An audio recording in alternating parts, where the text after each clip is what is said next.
Waldy and Bendy. Hello and welcome to the podcast They Could Not Stop, Waldy and Bendy's Adventures in Art.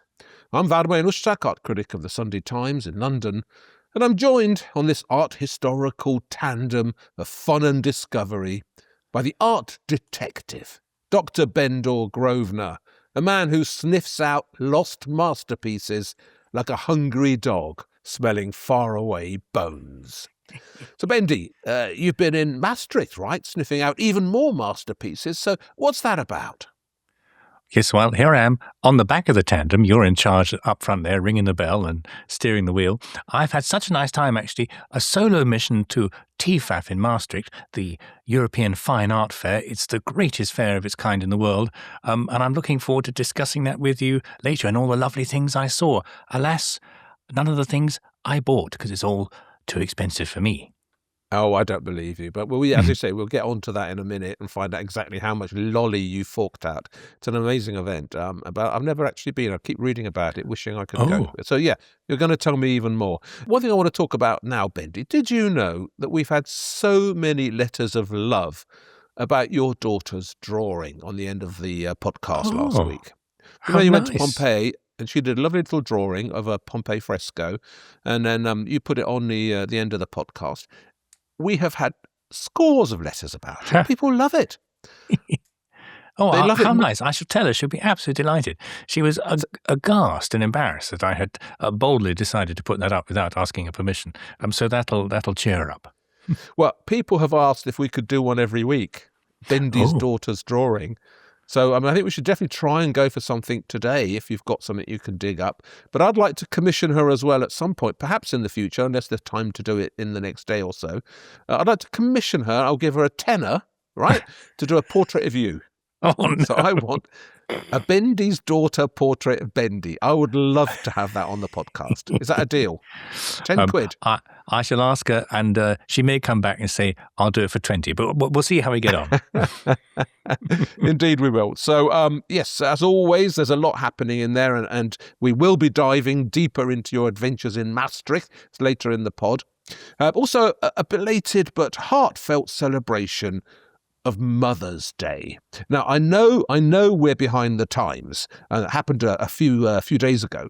But art, well, it keeps its own timetable, doesn't it, Bendy? And so we're going to be looking at a gripping mother and child painting by Alice Neel. So that's coming up, and it's all good news. First, though, Bendy, the bad news. It's shocking news from the art world. Bendy, it's been a genuinely bad week for art stories, I think. The one that really got me, I felt it very personally, was the news about Iran and Isfahan. Did you catch up with any of that? Yeah, I saw some pictures of the damage from inside some of the great palaces in Isfahan. And also one of the palaces in Tehran was bombed as well. Or not bombed directly, but bombs fell nearby, and glass and mirrors and bits of ceiling fell down, didn't they? I know. And last week we were talking about Iran, and this was before any of the damage had been reported. And I'd been going on about this place I've been to called the Palace of Chehel Sotun, which is in Isfahan, this great art city of Isfahan. Isfahan, unfortunately, apart from being probably one of the greatest art cities in the world, I mean, in my book, it's up there with the kind of the Romes, the Naples, the Parises. It's an absolutely marvelous city, packed with beautiful art. But it does have near it, apparently, some of the Iranian nuclear scientist labs that are investigating the possibilities of nuclear fusion and perhaps the building of a nuclear bomb. That's certainly what they're saying about it. So it has been the target of wide-scale bombing so far, but it's got worse obviously in the past week or so. And this video suddenly appeared on my Instagram feed, actually, but it turned out to be a CNN video from CNN News about the palace that I've been going on about last week, the Palace of Chehel Sotun, which was started by the great Shah Abbas, the great Safavid leader that you told us about, but it was finished by his son.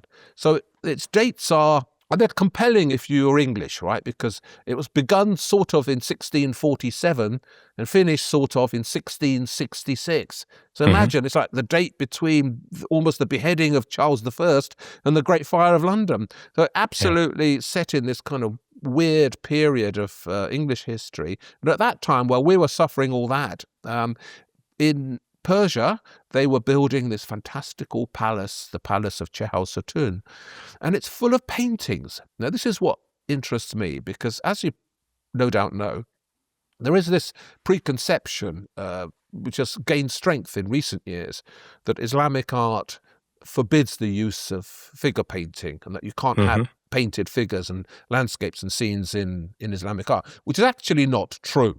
It just isn't true. It's a modern Wahhabist version of a prescription against idols, which is a kind of other thing. Idols is all about making things that people worship that could be untrue. So obviously it's all based from this idea of Moses coming down from Mount Sinai and finding all the Israelites were worshipping the golden calf. So there became this idea that you cannot worship false idols. So that's really the underpinning of the second commandment about the destruction of idols. But that shouldn't be confused with making art that involves figures and painting other things. And Islam never had that confusion. So if you look at the history of early Islamic art, if you look at, for example, the kinds of things that the first caliphs were decorating their summer palaces with, beautiful, positive scenes of people listening to music, envisionings of paradise. And even in probably the second most important religious spot for Islam, which is the Dome of the Rock in Jerusalem. If the Kaaba in Mecca is the most important place, the second most important is the Dome of the Rock, right next to the Wailing Wall in the middle of Jerusalem. And that's full of images. I mean, I filmed in there and it was glorious. There are evocations of paradise in there, pictures of fruit and flowers and blossoming and palm trees. So it's a glorious, positive thing. So Islamic art has always been full of art, of figurative art. And yet now people think that you shouldn't do any of that. You shouldn't play music and you shouldn't have pictorial art in there. But the Palace of Chehal-Sotun was packed with it. And there are these fabulous scenes. Some of them are scenes of wars, of famous battles that Islamic armies had won, but also scenes of merriment and fun. And so when I saw this picture coming through on CNN of the palace, the windows had been blown out. The floor was covered in damage. The glass ceilings, which some of it was made with Murano glass imported from Venice, that was cracked and damaged. And above all, some of the pictures we showed last week, I mean, if people didn't hear last week's podcast, they could perhaps go back and look at the show notes or look at the YouTube version where this goes out on YouTube on the ZCZ channel, where you've got all the pictures. If you go to that, you'll see pictures of dancing girls and scenes of merriment. Well, those are the very ones that have now got big cracks in them. They're damaged. They're about to fall off by the look of it. So it's just tragic, Bendy. It's tragic. It breaks my heart. And it's one of art's least enviable tasks, I think, in the whole of its history, which is somehow to be the victim of war. And it keeps coming up. There's so much evidence of the art that's been ruined or broken or bombed or shot at. It just breaks my heart, Bendy. Yeah, the history of art is the history of what survives, and sometimes it doesn't survive conflagrations like this. But, well, there are supposed to be various international rules and agreements which prohibit people targeting places like this or even risking targeting them. So, for example, did you know about the Hague Conventions, Wald? Not in detail, no. Okay, so there's two Hague Conventions which were drawn up after the Second World War, trying to prohibit some of the destruction that we saw in World War II of museums and cultural places. The first one was the 1954 Hague Convention, I can give you the detail here, which forbids any side from attacking an extensive list of culturally important places, unless, quotes, military necessity imperatively requires it. Now, most countries signed up to that. But it was deemed to be, over the years, not quite tight enough because, you could say military necessity could allow you to drop a bomb anywhere and any time, really. So in 2009, an additional protocol was drawn up for the Hague Convention, which really tightened the circumstances which you could ever think of dropping any kind of bomb or munition near a place of cultural interest. Most countries adopted that except Well, the United States. And this is not a political podcast, so I'm very far from saying that the Iranians or various sides are more or less doing this kind of diabolical activity. But I think it's important to stress that this current campaign in Iran, carried out by the United States at least, is being done in the context where the people organizing it in the United States are explicitly saying, we don't care about this kind of rule of engagement or any of this sort of nonsense, what they call, nonsense about international agreements. And I don't know if you saw, well, the United States Defense Secretary, who likes to call himself the War Secretary, Pete Hegseth, he explicitly stood up and said that the United States is going to engage in this campaign without any kind of international agreement about this kind of thing. And another body which is supposed to be involved in this kind of preventing museums and cultural sites being attacked during a war is UNESCO, of course, and the United States, under President Donald Trump, has indicated that it's going to withdraw again from UNESCO. So although there are these various things which are designed to prevent this kind of destruction, and of course it does go both ways, well, because regimes like the Iranian regime are not supposed to place anything that might be a target near these culturally sensitive sites. While these international agreements do exist, they are always under such pressure and very rarely hold. So we just have to keep our fingers crossed that no further damage is done. Fingers crossed indeed. Well, that's not much of a weapon, is it? Or a means of defence, just crossing your fingers and hoping there isn't a bomb landing on it. I mean, it should be said that they didn't target specifically the palace or any of the palaces or mosques that have been hit or damaged. But they're so near, you can't bomb a city like that and not risk the damage done to the great things in it. And there is such a long and terrible history of this kind of stuff. I mean, look at what happened to Dresden in the Second World War. Completely flattened, its entire museum complex reduced to rubble. Look what happened to Berlin. So many great paintings lost. I mean, I'll never forget trying to make a film about Van Gogh. Then there was a scene that he painted of himself striding off into Arles with his easel and his brush going to paint the landscape. It's like the emblematic self-portrait of Van Gogh in Arles, bombed by us, lost in Berlin during the Second World War.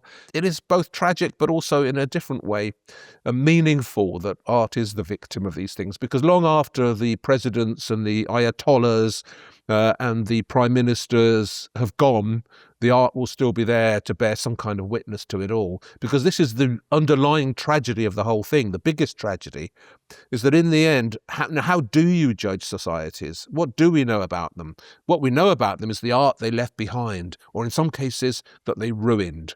And it'll always be there as a stain on the fabric of a society, as an accusation mark. So in a weird way, even the bombing of this fabulous place, the Palace of Chehal-Sutun, is something that will never be forgotten and that should always stand as a memory of important moments. But anyway, listen, and that's bad news, right? It doesn't stop at that, Bendy, because I was also aghast to hear, and we're still on the subject of contemporary wars, that the Russians, who had not appeared at the Venice Biennale for the past 2 editions of this prestigious event, probably the most important art exhibition in the world, really. I mean, sort of the Olympics of contemporary art. That the Russians have been allowed back in, and that their pavilion, which is this ostentatious pile right on the main thoroughfare at the Biennale, I mean, a big showy, old-fashioned looking pavilion. I can tell you well about the pavilion. I'll give you a little detail here. Go on. It's designed by, I'm going to mangle the pronunciation, designed by Alexei Cherchusev. And do you know what else he designed, Wild? Oh, well, it's going to be something ghastly in Moscow, the Kremlin. Lenin's mausoleum, close, just by the Kremlin, so you weren't far off. There you are. It feels like it too. It's got that sense of the 19th century fog hanging about it. And that just could be me expressing my Polish anti-Russian prejudices, for which I guess I better apologise. But actually, really, really depressed me, that news, because you could not ask for a clearer example of an international wrong being committed than the invasion of Ukraine by the Russians and their continuing war that they've unleashed on that poor country. And to see them brazenly diplomatically manipulating their way back into favour this way. And it's part of a storyline that's been unfolding over the past few months, hasn't it? Of the Russians somehow or other managing to get back and to launder their reputation a bit, both politically, economically, and now culturally, by getting back into the Venice Biennale. And not only that, I mean, it's worse than just the fact that they've been allowed back in.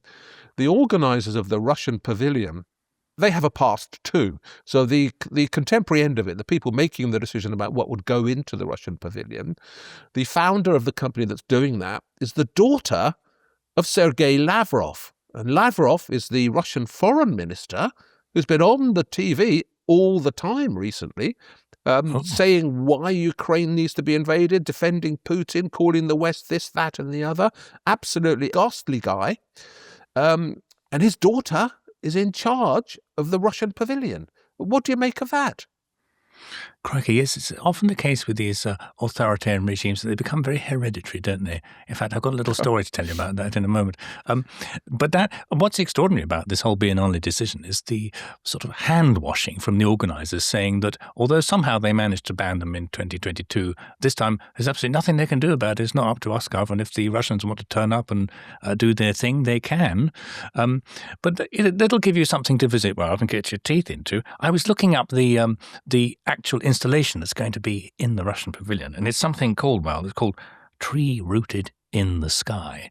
And I always love looking at the art guffs that they come up with at places like the Biennale, and I'll give you a little quote from it. The tree rooted in the sky, says the organisers, is at the heart of the project's tension. We love that word in contemporary art, tension, don't we?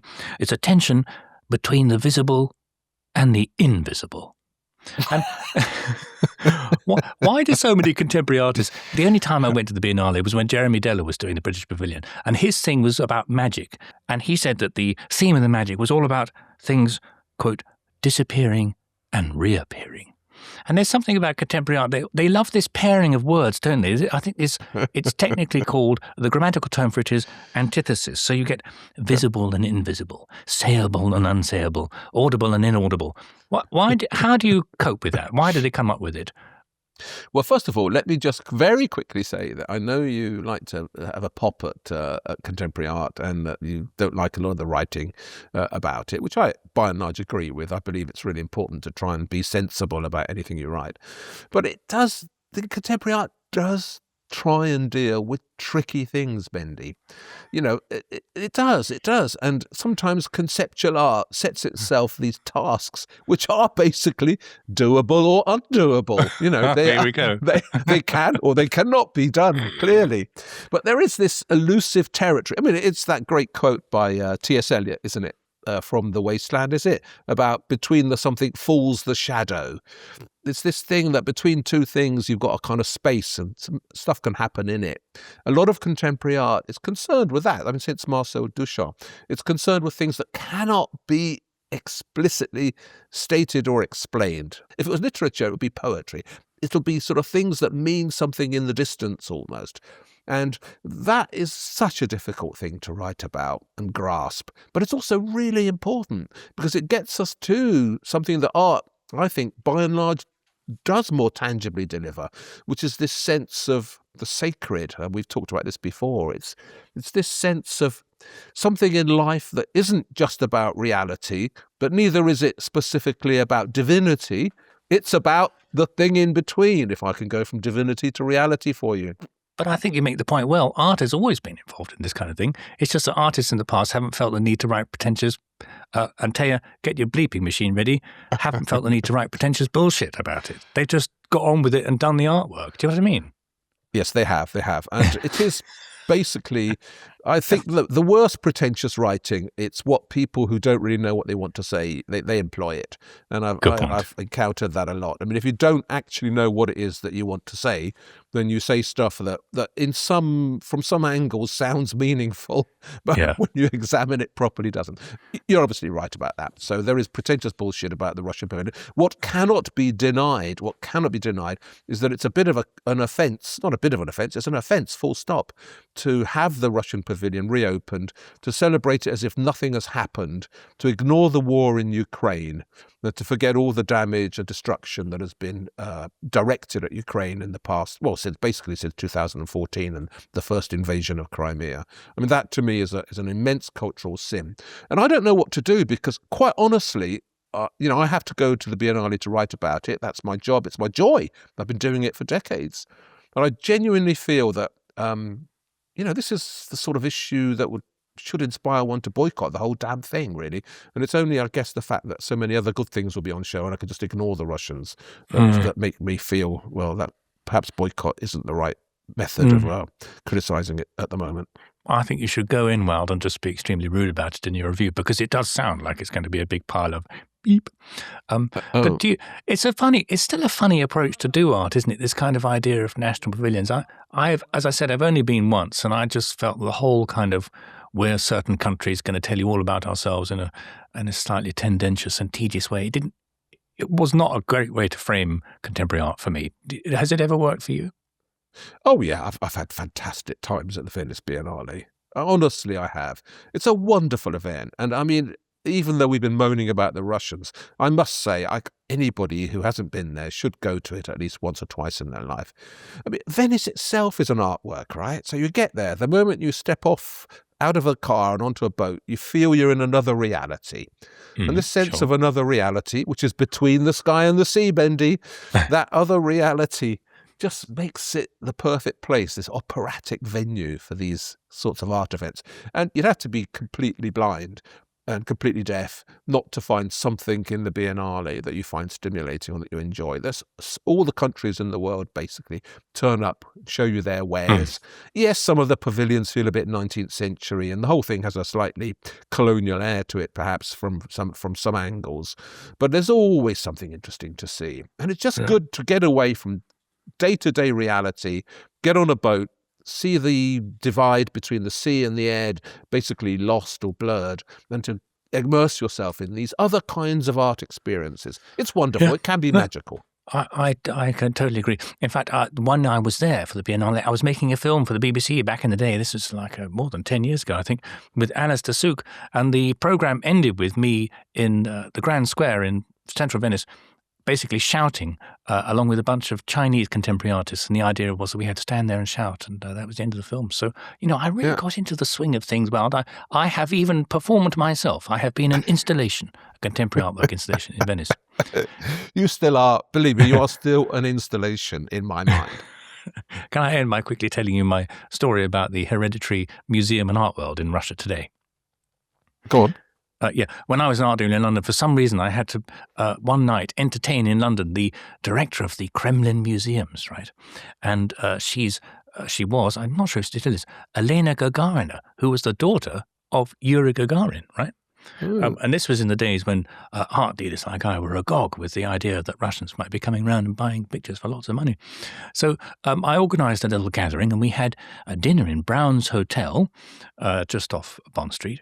And when it was time to order, the waiter came to take the order. And the Russians don't use the. They don't use, what is it, the definitive particle? The definitive article. Don't they? I suppose not. I'm thinking about Polish doesn't have a the either. That's right. Yes. Yes. Of course not. Yes. Okay. It's implied already in the noun. Yeah. Yeah. So when the time came to take the director's order, she said to the waiter, "I would like oyster." Right. So when the starters came round, the waiter had transcribed this very faithfully and presented her a large plate with ice and all the trimmings with just one single oyster in it. Because he thought she said, "I would like one oyster." So that reflected very poorly on my organising abilities, and the evening, I think, went downhill from there. So that was the end of my attempts to woo the high-ups of the Russian art world. Yes, well, I think attempts to woo the Russians will always fail when it comes to art because they'll always put other things first, wouldn't they? Listen, Bendy, let's finish on the bad news. There must be some good news this week as well. Come on, tell me something that's going to cheer me up. Oh, I do have some good, shocking art news. Very rarely, the Italian state has been shopping wild Because as you know, when you go around the Italian museums, there's no shortage of masterpieces. They're literally falling off the walls. They've got so many of them. But now, what passes for the National Gallery of Art in Rome, in the Palazzo Barberini, has spent 30 million euros buying a Caravaggio portrait. And it's one of only 3 Caravaggio portraits. And this is a wonderful twist in the tale. The portrait is of Maffeo Barberini. So he used to live in the palace, and he later became Pope Urban VIII. It's been locked away in a private collection for decades. And the portrait will now be going on public display in the Barberini Palace of a Barberini sitter. How cool is that? I know the portrait you mean. Good. Because I've seen it twice. Once I saw it in the Palazzo Barberini, which was, I guess, a few years ago. There was a special display devoted to it for the very reasons you've outlined, that Barberini, obviously this was his palazzo at some point. Then it was in the big Caravaggio exhibition in Rome at the beginning of last year as well. Mm-hmm. It had a little alcove all to itself. And I think it was part of a process of, as it were, softening up the Italian government, making this thing explicit that it was for sale and seeing who wanted it. Do you know what I think about it? I don't think it's that good. Oh. I think it's, I mean, when I saw it, I thought Caravaggio was so great at so many things, but portraiture wasn't one of them. There's a sort of stiff pose, of course, as you'd expect perhaps, but just the way the face is done and stuff, I mean, it didn't feel to me like one of his best or greatest works. Quite an early one. It's an early work. But when you look at his mythological pieces, so when he paints himself as Bacchus or his friends as these little urban barrow boys that he turns into these figures from mythology, the actual facial characteristics that they have are convincing, and they look real, and they look like he really knows what he's doing. But I don't think you quite get that with this portrait. There's something slightly porcelain about it, a little sense of dollishness, a stiffness. So when I saw it, I mean, I wouldn't go as far as to say I thought, no, that's not by Caravaggio. But it was, of course, being discussed at the time, is this by him or not? But I wasn't totally impressed by the painting. But still, what is good news is that the Italian government's put its hand in its pocket and bought a picture, because it never does that, does it, normally? I mean, they're so tight, aren't they? Well, they can normally, and it's not unreasonable, they can normally rely on their very strict export laws, which mean that paintings like this will never actually, in effect, leave the country. So I think you could argue that actually 30 million euros is quite cheap, given that there's only 3 Caravaggio portraits in existence, and he's such a megastar name. But I think they could probably say to the owner, well, we're never going to let it out, so it's take it or leave it. But let's hope it does improve and you see it again and like it more. I tell you that because I gather the painting hasn't been restored or touched or cleaned for well over 5 decades, and they are thinking of doing that when they put it on the wall as a new acquisition. So we'll see if you like it a second or third time round. Okay, I'm looking forward to that. Listen, Bendy, that's the news from the art world, but it's not the end of discovering where great art can be seen and enjoyed, is it? No, it's only the beginning of it. You've been to Holland, you've been to Maastricht, you've been at this event which everybody's always talking about. So that's good news, isn't it? Let's hear more about it. Go, go, go and see this show. Bendy, you've been to see Tefaf at Maastricht. Now, what is Tefaf exactly? What does it stand for a start? Tefaf. Tefaf, the European Fine Art Fair. Well, and actually, it is, I think, the greatest kind of art buying fair in not just Europe, but the whole world. You can go there and buy antiquities from the Greek and Roman empires through to modern and contemporary art. I saw an hour back, and all sorts of fine, wonderful things. If you've got deep enough pockets, well, you can have whatever you like, and the prices tend to be quite expensive. But it's in this funny little Dutch town called Maastricht, and it's in a very ugly modern convention centre. So on the surface, it shouldn't really be happening there at all.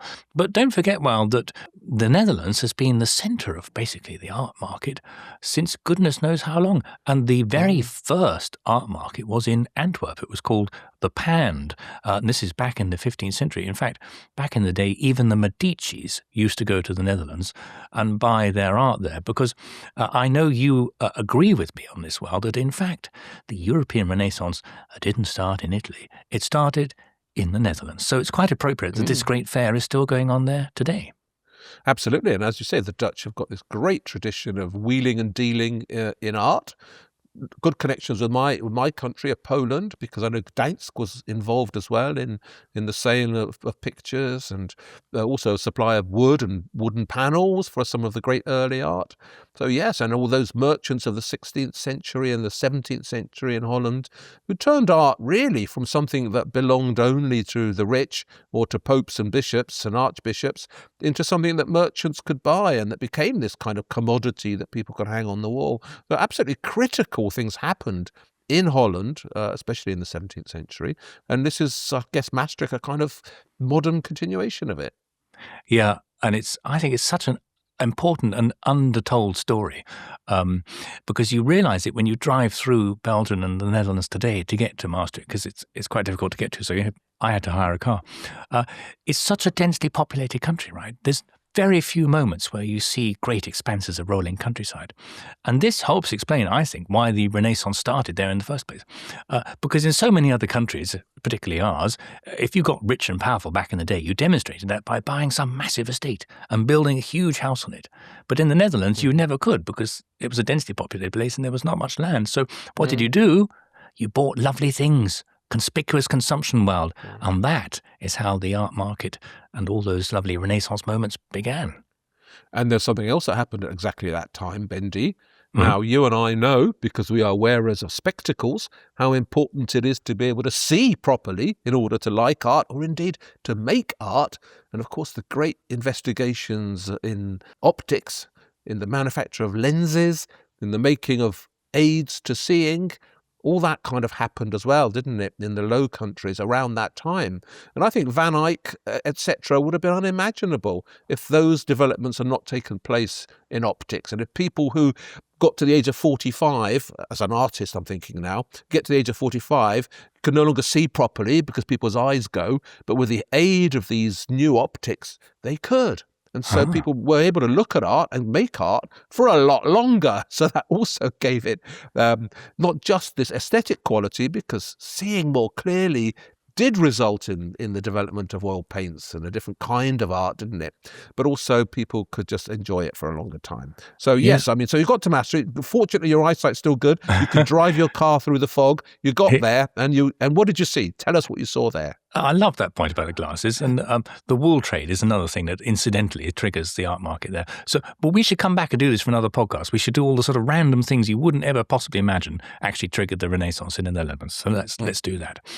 But yes, when I was in the Tefaf show with my glasses, well, I saw many lovely things, and I was so pleased to see so many lovely things, because the last time I went to Maastricht, there was a sense that the fair was slightly struggling a bit.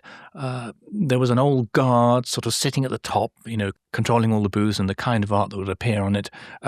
And there was also a sense that the art dealing world was really struggling to work out how to compete with the auction world, which for a long time now has been basically cracking the idea of how to appeal to a more retail buyer. So traditionally the model was that the auction markets used to sort of sell stuff to dealers, and then dealers would put it in their shops and galleries and windows and ask a markup and take it to fairs like Maastricht, and then that's how the system worked. But over the last 20 or 30 years, the auctioneers have basically gone straight to the buyer, and that's slightly left some of the dealers wondering what to do. So for some time now, fairs like Maastricht have been slightly struggling to find their mojo, but this time, I felt that they'd found it again, and I saw so many lovely things. I'll just give you a rundown of some of the highlights. Is that okay? Oh, yes. So, as you know, I love works by Joseph Wright of Derby, one of my heroes of British art. So I was delighted to see his last ever landscape exhibited at the Royal Academy from 1794. This was a picture of a village on fire, a really dramatic kind of orange nighttime scene where a village is on fire. You can't see the village burning, but you can see the flames and the shadows and the light that's thrown up by the fire.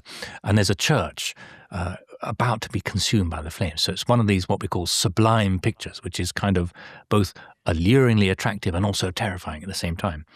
And this had not been seen for a long time, and it was discovered at auction, I think, within the last couple of years. And it was on the stand of Patrick Bourne & Co. Are really knockout paintings. So this is another important role that art dealers do, of course, which is to find lost pictures. So that was nice to see. Sounds very contemporary. If it's both alluring and destructive, it's like those two poles, isn't it? Yeah, there you go. I know exactly what you mean. You've got me doing it. And I saw, do you know what? Lots of listeners to the podcast. So there was some love for you and me, particularly for you, from various dealers and guests at the show. I saw your friend Drew Pritchard and my friend, the drawing dealer James Faber. He's a fan of the show, so that was nice to talk to them. Was Drew selling or buying? He was just going around the show. Oh, yeah. He does that fabulous Salvage Hunters on television where he goes around and buys great antiques. Lovely man. Welsh, isn't he? Lovely man. Yeah, and we had a lovely chat, all about how much we love you. Now, Wild, what I do want to end this little exposition on Tefaf is a praise for a stand I saw, which was run by the venerable London-based art dealer called Agnews. Now, having a stand at Tefaf is, sometimes it can go wrong. They're very expensive. I mean, you're talking about at least 6 figures to have a good stand at Maastricht. Just to be clear, so at these art fairs, the dealers would have to hire the venue, so hire a stand. And I guess depending on how prominent it is, if it's a good or bad position, that means you pay more money or less money. Is that how it goes? Yeah, I mean, they're not particularly big. So you, as you say, the prominent position ones cost a bit more. But to be honest, they all cost a lot of money. And then you've got to design them, and then you've got to bring your stuff. And there's so many other dealers there. You really have to pack a punch if you're going to stand out. And I thought that for me, head and shoulders above everyone else was Agnews. Agnews has been going for a long, long time. One of your favourite pictures, Wild, I think, is Velázquez Rugby Venus in the National Gallery. Of course. Yes, slashed by the suffragettes. Superb, superb. So Agnews would have sold that painting. So they've been dealing with great pictures for a long time. Their recent history was a symptom of what I was talking about a moment ago, this idea of dealers struggling to find their place as the auction market sort of took over their old stomping ground. And Agnews was recently bought, I think, about 10 years ago now by an American entrepreneur and art collector called Clifford Shore, and he started a new version of the partnership with a wonderful man, art dealer called Anthony Crichton Stewart. And they've basically completely rebooted the business. And on their stand... Well, but Anthony Crichton Stewart, I mean, he's sort of working class, is that right, from sort of Yorkshire mining folk? Is it man of the people? No, he's actually his title is Lord Anthony Crichton Stewart, but he doesn't use it. He's very modest about these things. His brother was the racing driver Johnny Dumfries, and they had Dumfries House. The family used to have Dumfries House, which now belongs to the Prince of Wales. So he's born with good taste. Well, he was born with good taste, but it's a great partnership he has with Clifford Shore. Clifford Shore made, I think, his money in America in hotels. He then decided he wanted to be an art collector and a dealer. One of his great discoveries, I don't know if you saw in the news some years ago, he literally wandered into an antique shop in America and found a lost drawing by Dürer. So he's got a good eye. Wow. And he's also a bit of an impresario. And this brings me back to my point, is that you have to have a bit of flair to really pull it off as an art dealer these days. And Agnews, I think, did it with their stand at Maastricht. So they had, for example, a lovely triptych by Adrian Issenbrand, and they had an astonishing picture, probably the artist's masterpiece by an artist called Willem Drost of an old man in a red hat. Do you know Drost's work? A Rembrandt pupil, right? That's right. One of Rembrandt's greatest pupils. He died very tragically of pneumonia when he was only 25. He was one of the people that's been suggested in the past as the creator of the Polish Rider, Rembrandt's Polish Rider, which I didn't agree with at the time, and I don't think it's ever taken too seriously. But I mean, a properly important Rembrandt pupil who indeed died young.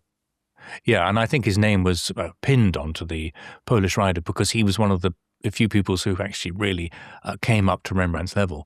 And so you could see why they would, if they were looking around for alternative names for such a great painting as the Polish Rider, they would go for Willem Drost. But anyway, on Agnew's stand, they had one of his masterpieces. Great piece of art dealing. This had been bought privately from the Safra banking collection. And this painting by Willem Drost, it's long been famous, Waldy. In fact, it was even selected during the Second World War by Adolf Hitler for his the Fuhrer Museum in Linz. And there's a famous photograph of it being hauled out of one of the salt mines at the end of World War II. It's sitting there right next to Vermeer's allegory of the art of painting. So that just gives you an idea of how august this picture has been seen for some time. It sounds amazing. Yeah, and then it entered the Rothschild collection, and as I said, Agnews bought it and they sold it at the show to the Leiden collection, which is this extraordinary collection of Rembrandts and Rembrandt circle works founded by the US financier Thomas Kaplan. That was an extraordinary piece of art dealing, I thought. But Wald, there was another highlight on the Agnews show, which I want to end this little exposition of Tefaf on, a version of Leonardo da Vinci's Salvator Mundi. Do you remember, this is the picture that the original had long been lost until it was discovered by some American art dealers called Alex Parrish and Robert Simon in New Orleans. They bought it for $1,000. I think it was in 2005, and eventually they sold it, much to your delight, because I know you appreciate the high value art can make, for $450 million. Or in fact, they didn't sell it. A subsequent owner, a Russian art collector, sold it for $450 million. To the Crown Prince of Saudi Arabia, wasn't it? To Mohammed bin Salam. So that's $450 million. And what I remember most about that, I know you're going to tell me good things about it, but just to stick with the bad news, is that they had it in the middle of a contemporary art auction, didn't they, Christie's? So it's surrounded by contemporary art, reaching contemporary art prices, and suddenly it was presented in the middle. It's completely out of context, the Leonardo da Vinci Salvator Mundi, and you just felt that it was desperately clawing for nouveau riche money, wasn't it? And for that sort of taste. So yes, $450 million for a painting that had been bought in was pretty bad condition that may or may not have been by Leonardo da Vinci. I was shocked. Yeah, no, it is a Leonardo. It is a Leonardo. And I thought what was interesting about that Christie sale in 2017 is that they completely underestimated the allure of great old art, and they felt they had to kind of bodge it into this contemporary sale. And in fact, it turned around and blew everything out of the water, which was a hurrah for old art dealers like me. But anyway, the point is, on the Agnews stand, they had another version of this picture, which is traditionally called the Degane version of the Salvator Mundi. And before the version that made $450 million at Christie's turned up, the Degane version was often considered to be the lost Leonardo da Vinci. So it was like suddenly up pops at Tefaf, of all places, another contender. Is this the lost Leonardo? What, have you seen this one? I have seen it. I saw it. Do you know where I saw it? I saw it in the Leonardo da Vinci exhibition at the Louvre. You know, they had a few years ago, there's a big Leonardo da Vinci show.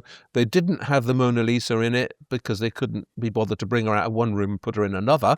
But she was there in AI form, wasn't she? There's a whole sort of thing going on about that. But yes, it was there. It was there, and it was. And the reason I've ever reminded you that some doubts have been cast about the Salvator Mundi that went for $450 million is that the Louvre curators themselves, I remember in the catalogue for their big Louvre show, did say that they weren't convinced by the Mohammed bin Salam's Leonardo Salvator Mundi, that they thought this one was actually more definitely from Leonardo's workshop. So they carried out all sorts of technical investigation of it. And so it's definitely very highly rated. And by some Louvre curators, at least, more highly rated than the more famous one that you've been talking about. Yeah, the picture now at Agnews, the Degane version, it's oil on walnut, and walnut panels are quite rare for the period. We know Leonardo really loved walnut panels, and there's all sorts of other technical analysis. We can be, I think, 100% certain that the Degane version does indeed come from Leonardo da Vinci's workshop, which in itself, before you ask whether Leonardo himself touched it, is a rare thing. You know, there's not many paintings you can say definitely come from Leonardo da Vinci's workshop. And I thought, for what it's worth, that the quality of the picture I saw on Agnews stand was pretty high. And I would definitely agree it came from Leonardo's workshop. Some people have said it's by the same hand that did the so-called Prada Mona Lisa. Have you seen this? This is the very early, very high-quality replica of the Mona Lisa, which belongs to the Prado Museum in Madrid. Yeah. They had a show about that as well, didn't they? At the Prado, was it last year or the year before? Yeah, very interesting, because it shows you the Mona Lisa before it was cut down, so you can see just a little bit more clearly that she's sitting on a kind of loggia with columns and a landscape behind her. So it sort of places her in the picture a little bit more tangibly than the more dreamy Mona Lisa from the Louvre. But so they said it's the same guy, did you say, who painted this Salvator Mundi? Well, some people have detected the same hand in both pictures, and there are usually two names that are reached for in Leonardo's workshop. One is his sometimes his favourite pupil, I think, Salai, who Leonardo thought was a terrible rogue and was rude about, but who stayed with him until after he died. And the other one was Francesco Melzi. And after Leonardo da Vinci dies, Melzi inherits all the drawings, and it looks like Salai ends up with some of the paintings or a large number of copies of the paintings. And in Salai's inventory, there is a copy of the Mona Lisa and also a copy of the Salvator Mundi. So it could be that these are by Salai, although I think there are two signed paintings by Salai, and to me they look slightly different. So maybe it's Melzi after all, who knows?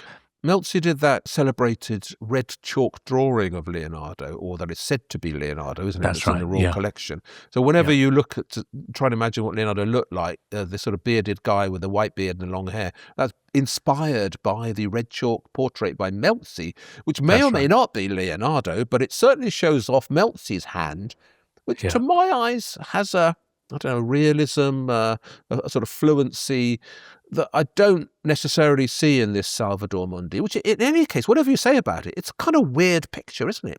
This frontal pose, this hierarchical attitude that it has. I mean, it's a strange old thing. Yeah, I like it. I mean, I like the fact that it just confronts you, and there's no messing about, and it's Christ the Savior of the world, and you better pay him all due deference. You mentioned the Prada Mona Lisa, and that it shows what the Mona Lisa looked like before it was slightly trimmed at the sides. It also shows us what the Mona Lisa would look like if it was clean, because as you know, the picture in the Louvre is under such a thick old layer of yellowed varnish and some dirt that the colours are all terribly muted. But when you look at the cleaned early copy in the Prado, it's like absolutely knockout colours. And we see some of that effect, I think, in the Deganet Agnew Salvator Mundi. It's definitely a version because he's wearing a red cloak rather than a blue cloak. But the tones in the face, the contrast, the details in the eyes, the little eyelashes, it's all much more emphatic. And I think the $450 million Leonardo Salvator Mundi, which I personally believe is by Leonardo, but it is damaged, right? Irrespective of whether you believe it's by Leonardo or not, it is quite damaged. And I think the Deganet Agnew's picture just gives us an insight into what it probably would have looked like once upon a time. I think that's a very good point.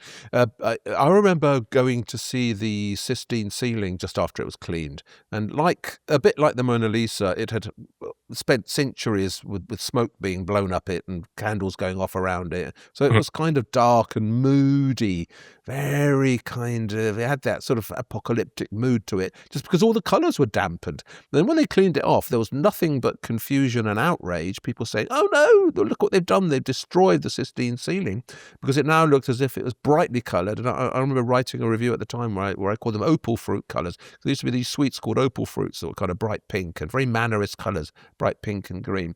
And the same, I think, is what might have happened to the Mona Lisa had the Louvre gone ahead with the cleaning, which was, of course, rumoured to be possible, wasn't it, a few years ago? I mean, I think they're scared stiff of destroying the mystery, the foggy allure, the whole atmosphere of this Walter Pater-like figure that's sitting on the rocks. And if they actually cleaned it and she came up to look more just like a simple portrait of somebody sitting on a loggia with less of the smoke-infected fumato fumery about it, they would have alienated so many people that they would have been scared of doing that. I bet you that's one of the reasons they didn't want to clean it, because she would come out completely different, and she would have reminded us that when pictures are painted, they don't look anything like the way they look today. Yeah, I think it's the right decision not to clean it, because the risk of ending up, as you say, with a disaster would just be too high. But finally, well, just a little bit of insider information on that Leonardo show at the Louvre. You mentioned in their catalogue they were a little bit sniffy about the Saudi-owned $450 million Salvator Mundi. Did you know, Wild, that they actually had two catalogues prepared, because it looked at the last moment as if they were going to get the $450 million Saudi version on loan for the show, but that didn't go ahead. And the rumor was that the reason it didn't go ahead is that the Saudi prince insisted that if he was going to lend his picture, it had to be displayed next to the Mona Lisa. And the authorities at the Louvre said, well, we're not putting the Mona Lisa in the show anyway, because as you say, we can't take her into that room. So the loan didn't go ahead. And therefore the catalogue in which they said, we agree this is by or partly by Leonardo, was not printed. And the other catalogue was put up. The Degani version went into the show. And the end of the story is that it is now on display at the Agnew stand in Tefaf, available, Wild, since you liked it so much, for you to put in your very best offer. Oh, so it hasn't even got a price tag yet. No. Oh, I asked Anthony Crichton Stewart about it. He said, we're accepting any offers between $0 and $450 million. So, let's see what happens. I do remember when they were trying to get the Saudi Crown Prince to lend the Salvator Mundi, the stories were that it was on his yacht, wasn't it, going around the Caribbean, and that's why it couldn't go to the Louvre show. Who knows? Listen, Bendy, that's all terrific. Sounds exciting. I'd love to go to Tefaf with you one day. Let's do it. Just you sniffing out these lost masterpieces and me there to watch it happen. Ooh, that would be so thrilling.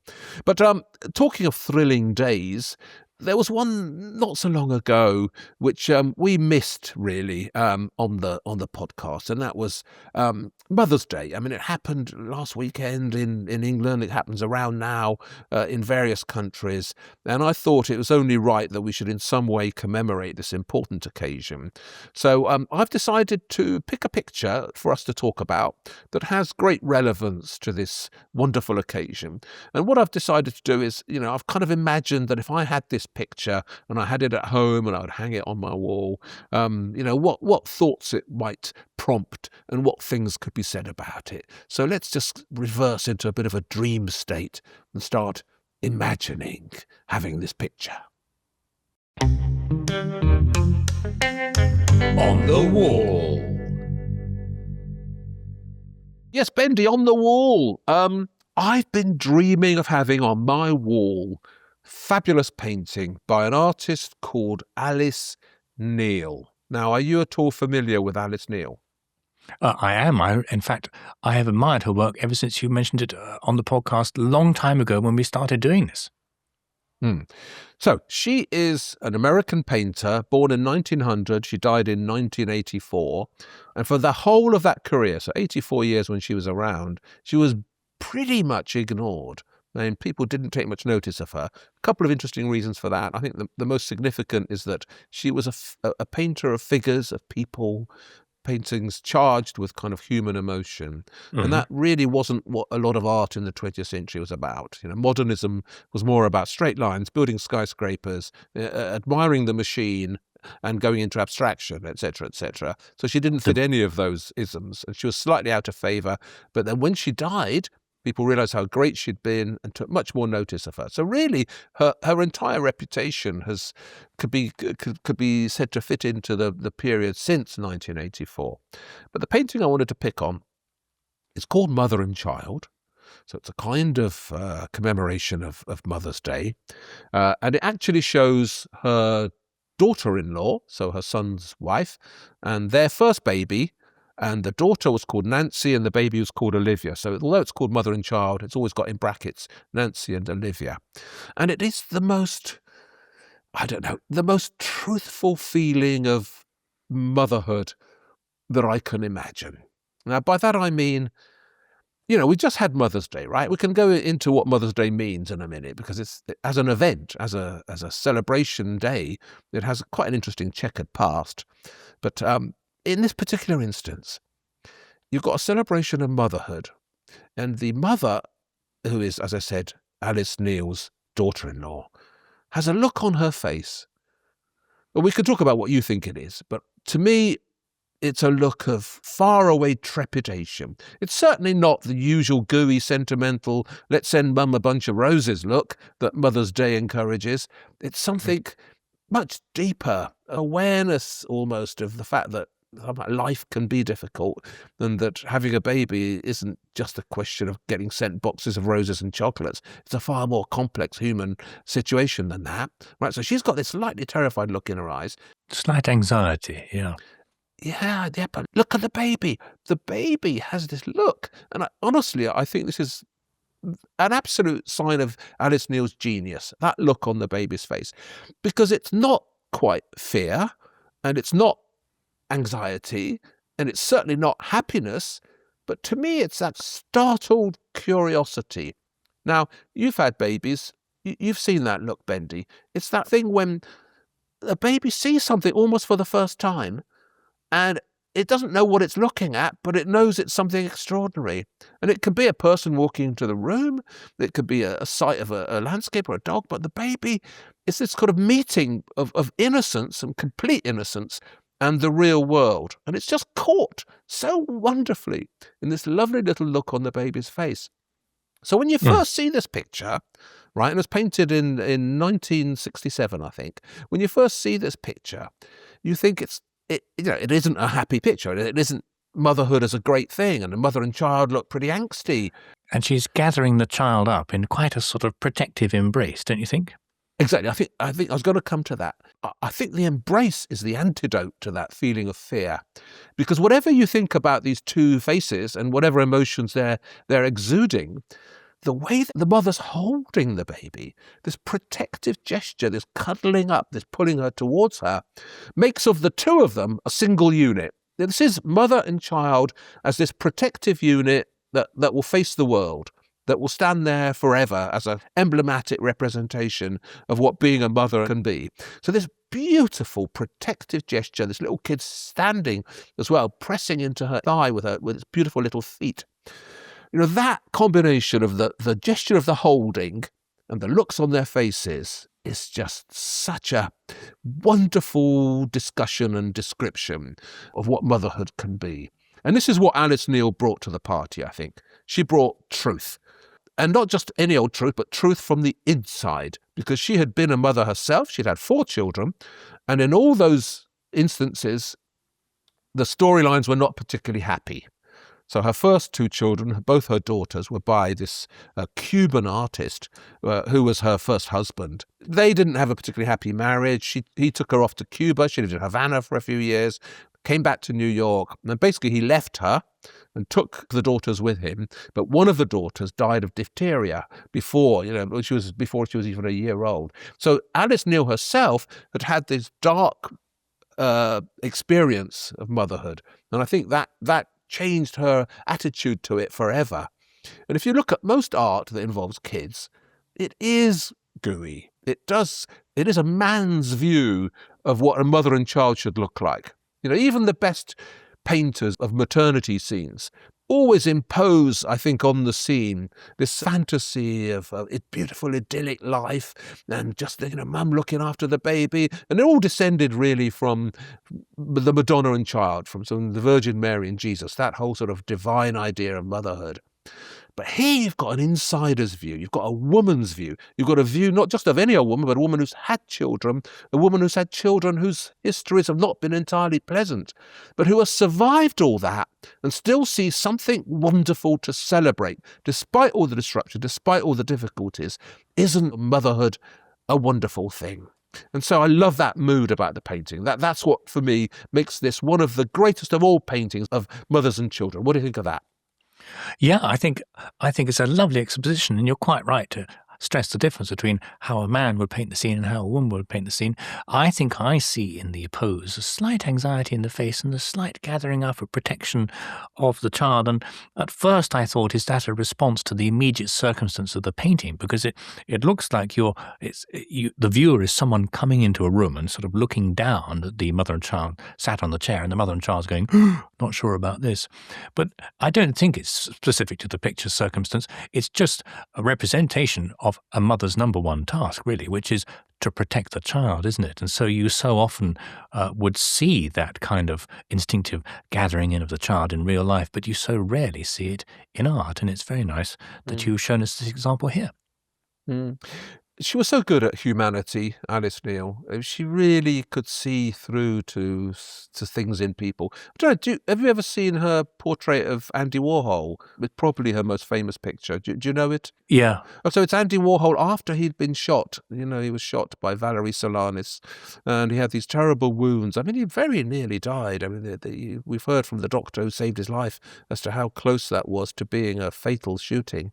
But he survived, but he was never the same man really afterwards. There's a pre-shooting Andy Warhol and a post-shooting Andy, and Alice Neel painted him with his top off, showing his scars. And so when you've seen blokes with their tops off showing their scars, usually there's some element of remembering Jesus Christ on the cross, or something sort of heroic past of suffering. But not with Andy. Her Andy is, he's got a sort of bleachy skin, looks unhealthy, slightly kind of porky and flappy. And it's humanity as humanity really is. I mean, not in your case, because I know you're built like Adonis, Bendel, but in my case, I sag whitely in lots of places, and you can see that this is being portrayed properly by Alice Neel and truthfully, and yet not judgmentally. And that's the thing.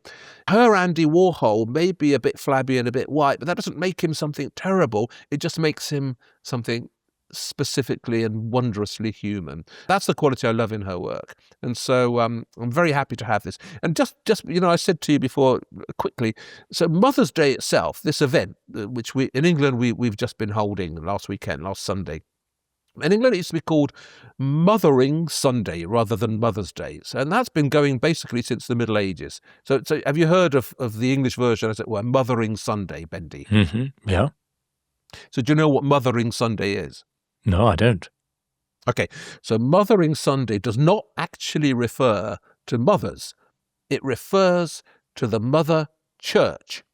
So back in the Middle Ages, what you did on Mothering Sunday, which was one of the Sundays building up to Easter, so building up, during the Lent period, was that you went to the church in which you had been baptized. And that was your mother church, because you'd been baptized there as a Christian.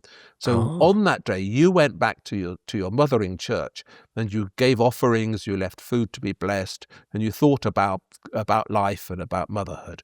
So it had this specific kind of meaning that wasn't to do with being a mother, but was more to do with going back to your Christian origins and going back to mothering. But in America, this alternative tradition started up called Mother's Day, and that wasn't started till the 20th century. I think it was 1908 or something, when an American woman, whose name was Anna Jarvis, led a campaign to make Mother's Day an event in West Virginia, I think it was. And she, she campaigned around all the states. She said mothers should have a day, and, it should be this day again leading up to Easter. And eventually she persuaded the American President Woodrow Wilson to accept this. And in 1914, it was made an official holiday. And somehow or other, the way these things happen, that she, by the way, later complained that it had become too commercial. So a few years later, she said, all that people seem to do on Mother's Day What have I done? is... Yeah, exactly. What have I done? They just go out and put extra dollar bills onto roses. Everything costs a lot more, and it's all become a ghastly commercial event. And she didn't like it anymore. Almost tried to have it withdrawn. But that version of Mother's Day is what we are suffering from today, really, because that came over to Britain and it took over from the old Mothering Sunday idea of a church day and became this commercial enterprise that we all know about so well and complain about a lot. So that's what's happened to Mother's Day, Bendy, and the antidote to all that is Alice Neel's portrait of a mother and child of Nancy and Olivia, this beautiful, truthful painting about what Mother's Day could really be about. The truth rather than the commercial version. That's what I think anyway. Yeah. Well, now you mention it, I'm quite glad there wasn't a fathering day and that we didn't have to go back to the various places we were all fathered, because goodness, the mind would boggle, wouldn't it? Anyway, you've distracted me there. It's a lovely picture. We say a belated happy Mother's Day to all the mothers out there, and particularly to our own mothers. We love you very much. My mother's a fan of the show. Well, she loves listening to your expositions. We say cheery Mother's Day, and thank you above all else for putting up with me. So, on that cheery Mother's Day note, I'm going to say goodbye. Is it time to say goodbye?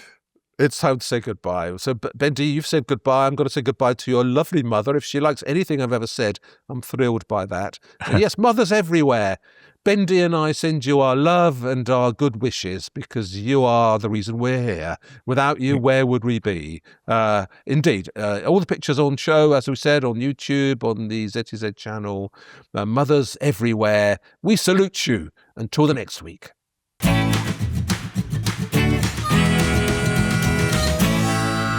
Waldy and Bendy.